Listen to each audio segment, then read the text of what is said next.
When reality seems too difficult for us to face, we retreat behind defensive mechanisms.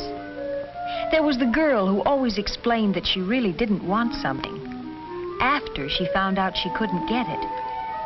She was two-faced. Her defense mechanism was rationalization. Remember the boy who failed to make the team? It was because the coach didn't like him, so he said. For him, the fault was always someplace else. A dull tool, the wrong time, a stupid teacher. His defense mechanism is a special type of rationalization that we call projection. Remember the girl who could only disagree?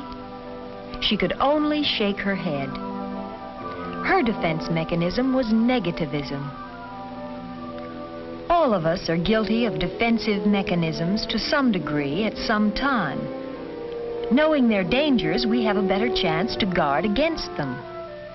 When these poor defenses slip, and they always do, and we're face to face with hard reality again, we have other means of getting away.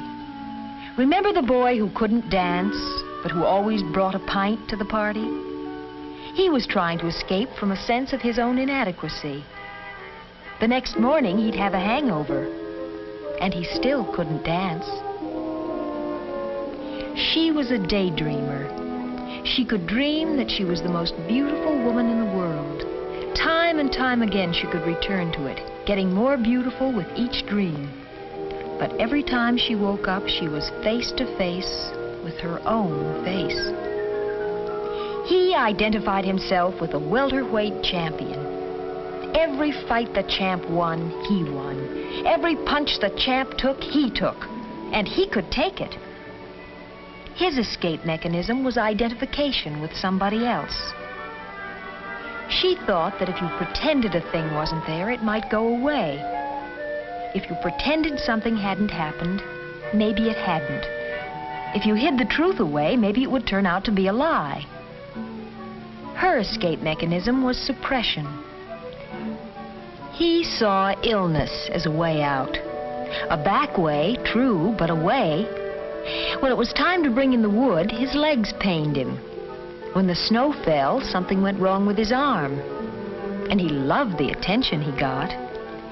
His escape mechanism was malingering.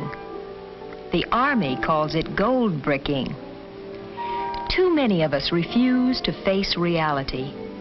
Too many of us try to escape our duties and identities, our faces and our families.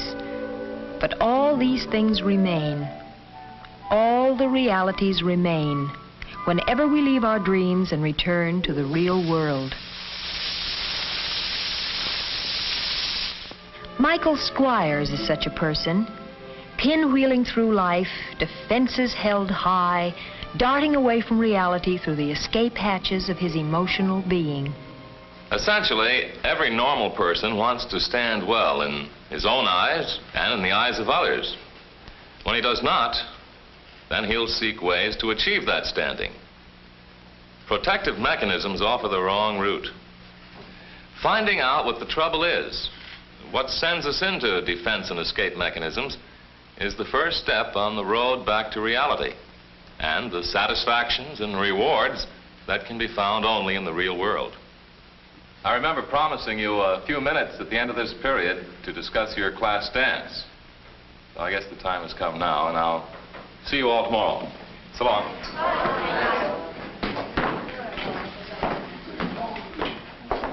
Okay, little attention, please. Okay, now we got just about everything set. The dance will be the first week in October, Friday night. We've got Jimmy Barron and his boys for the music. But we're going to have to pay them extra if it goes past midnight. Okay? All right, now look, let's get to the committees. As I'm chairman of the entertainment program, I'll assign you to various committees. But if you're not satisfied, you can overrule me. Is that okay? Okay. All right, let's start with the decoration committee. Sandra? Helen? All right. Paul? Mike? Better count me out. Come on, Mike. Everybody else is helping out. No, leave me out of it. I'm pretty busy these days, doing some very important work at home. Don't tell us you're still at work on your great American novel. It must be nearly finished by now. Oh, it's coming along. Well, look, we can't waste any more time. How about you, Hank? Well, I'm not much good on decorations anyway. There are probably a lot of other things I could do much better. It's okay, Mike. Forget it. Now, we want to decide whether we want it to be formal or costume. Formal. Costume. Oh. Okay, hold it. Well, I just think that jeans and plaid shirts would be more colorful, that's all. Wait a minute. Look, we'll take a vote on it. All in favor of formal, say aye. Aye. Contrary, no. No. Mike is hiding his sense of inadequacy in negativism.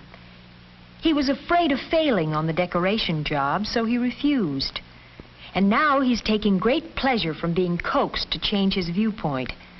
He's getting satisfaction from being the center of attraction. Okay, let's try to make it unanimous now. All those in favor of a formal, say aye. Aye. Okay. That's it.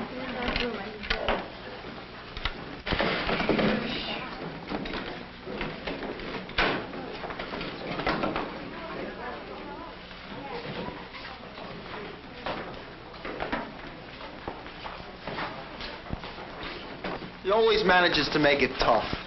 He's what Mr. Smith calls a negative. Negatist. I don't understand it. He just likes to have his own way.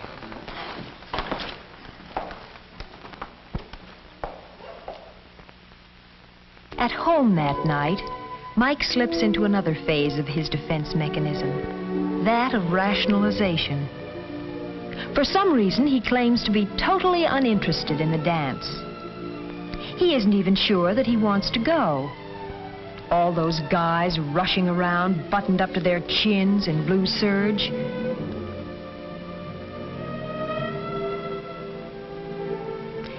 Let's see.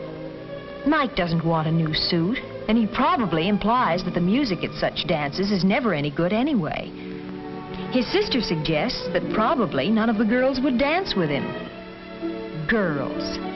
Just having Harriet around the house is all the girls Mike can stomach.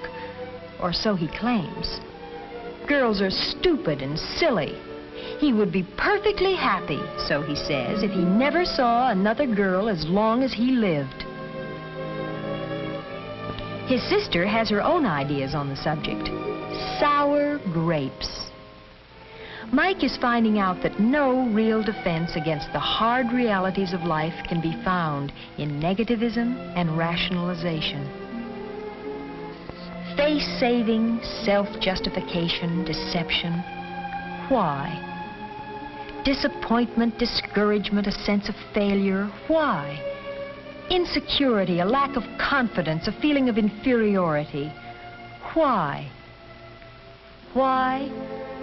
There are all kinds of reasons for such things, and there could be all kinds of results from them. Mike had many of his own reasons, and he had his own results. In some cases, Mike had taken little experiences, little things, and buried them deep within himself, carefully suppressed and kept from the healing light of day.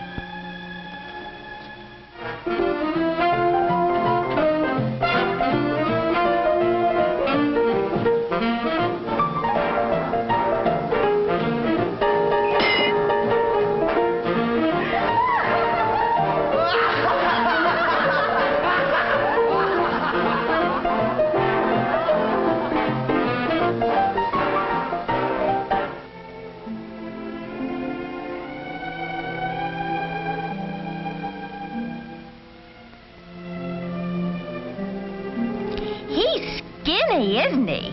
The trouble is, if it's nerves, they never get over it. Mike never found out that the conversation was about a dog. The answer was so simple, but he's always kept the question buttoned up inside himself.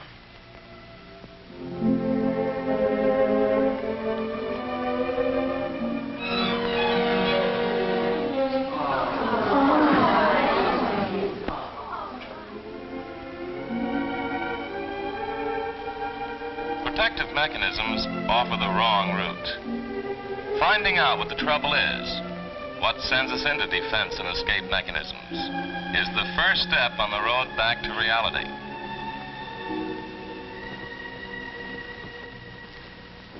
If we can pour out our troubles and unhappiness to a sympathetic friend or a member of the family, well, then we can avoid keeping such things tied up in ourselves.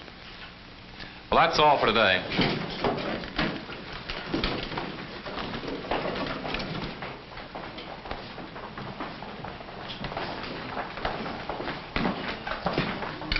Got something on your mind?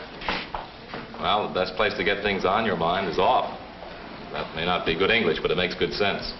I guess I haven't been making good sense.